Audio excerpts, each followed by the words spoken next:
Trump wins, no, I'm not confident at all. I mean, if Trump loses, I'm not confident at all. He means what he says. We don't take him seriously. He means it. All the stuff about if we lose, there'll be a bloodbath. Cet extrait d'entrevue, la première depuis d'ailleurs qu'il a quitté, qu'il a dit qu'il ne se représenterait pas, c'est au réseau CBS. Alors, M. Biden, ça n'a rien pour apaiser ceux qui craignent de revivre des moments semblables au 6 janvier 21 avec l'assaut du Capitole. Pour analyser tout ça, Antoine Yoshinaka, chercheur associé à l'Observatoire sur les États-Unis à la chaire Raoul Dandurand, professeur de sciences politiques à l'Université de l'État de New York à Buffalo. Bonjour, Antoine. Dites-nous... C'est un peu inquiétant. Est-ce que c'est pour attiser les flammes? C'est un peu de politique ici qu'il fait, de politique politicienne, on va le dire comme ça, partisane?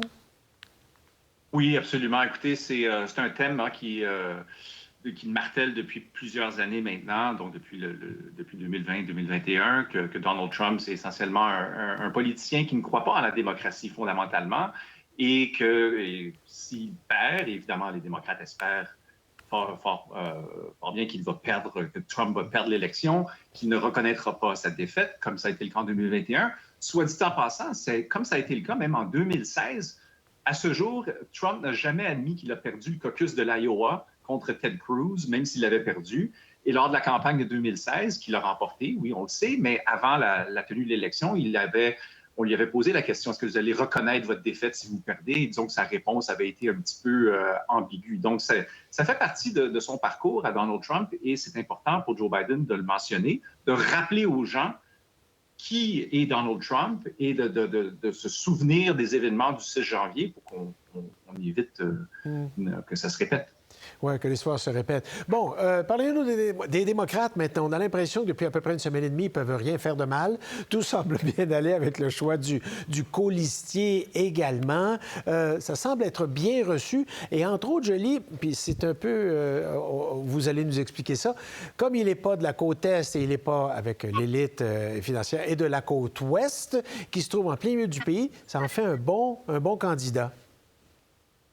Oui, écoutez, un des aspects qui est toujours important lorsqu'on choisit un colistier, une colistière, c'est ce qu'on appelle l'équilibre du ticket présidentiel. Ouais. Donc, Mme Harris, évidemment, progressiste de la Californie, de San Francisco, évidemment, fille d'immigrants, fille noire ainsi qu'indienne. Donc, et pour balancer, pour équilibrer, si vous voulez, le choix, on a un homme blanc du Midwest. Et vraiment, il parle le Midwest. Il a l'air du Midwest, comme on dit là, dans le jargon. Il est né au Nebraska, là, il représente le Minnesota. Donc, c'est vraiment quelqu'un qu'on ne peut pas vraiment accuser. On essaye chez les républicains de l'accuser d'être un extrémiste de gauche, etc.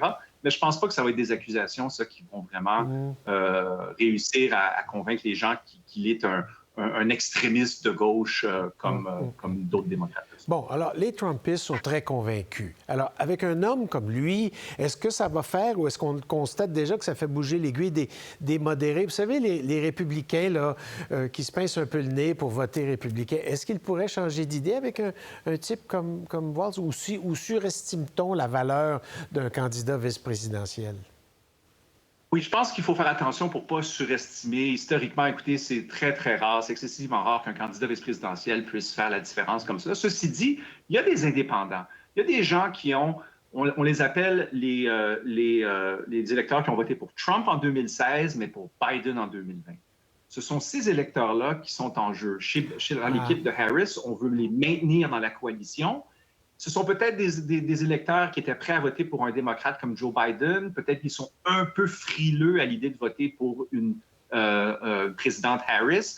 Peut-être qu'un vice-président Walz pourrait leur donner un petit peu plus le désir d'appuyer ce ticket présidentiel-là. Donc, ça, c'est une des factions les plus importantes. Bon, alors, il n'y a pas encore eu de congrès démocrate, de convention démocrate, et ça devait lancer, ça devait donner un rythme à la campagne. Là, il va falloir trouver une façon de rendre cette conférence-là, cette convention-là intéressante et excitante. Est-ce qu'il y a des choses qu'ils devront faire à partir de ce moment-là ou d'ici là? En fait, d'ici là, ça va être de continuer le momentum, parce que vous avez raison, vous l'avez mentionné tantôt, la dynamique a vraiment changé depuis quelques semaines. En fait, depuis que Joe Biden s'est retiré et que Mme Harris est devenue la candidate, même dans les sondages, une remontée, dans les sondages nationaux aussi, État par État, on voit qu'ils sont soit grosso modo à égalité, il y a des sondages qui montrent Harris en avance, d'autres Trump, donc c'est pas mal nez à nez. Donc, il faut continuer. Là, il va y avoir évidemment des grands discours. Là, ça se donne. Là, les candidats, ils se suivent. Il y en a un qui va au Michigan, l'autre va au Michigan, le Wisconsin, la Georgie. Donc, Harris est en Pennsylvanie mardi dernier. Donc, il faut continuer de faire ces arrêts-là dans les États clés pour mobiliser la base, pour les campagnes de financement et tout ça. Donc, on est vraiment là, dans le feu de l'action. Oui, c'est les sondages quand on les suit, c'est la tendance qu'il faut suivre. Et non pas, comme disent les politiciens, quand ils n'ont pas un bon sondage, c'est un Polaroid de la journée, mais c'est la tendance dans la durée comme ça qu'il faut tenter de suivre. Merci beaucoup, Antoine Yoshidaka. Alors, à la prochaine. Au revoir, merci. Pour voir nos émissions en entier, rendez-vous sur la chaîne Ici RDI.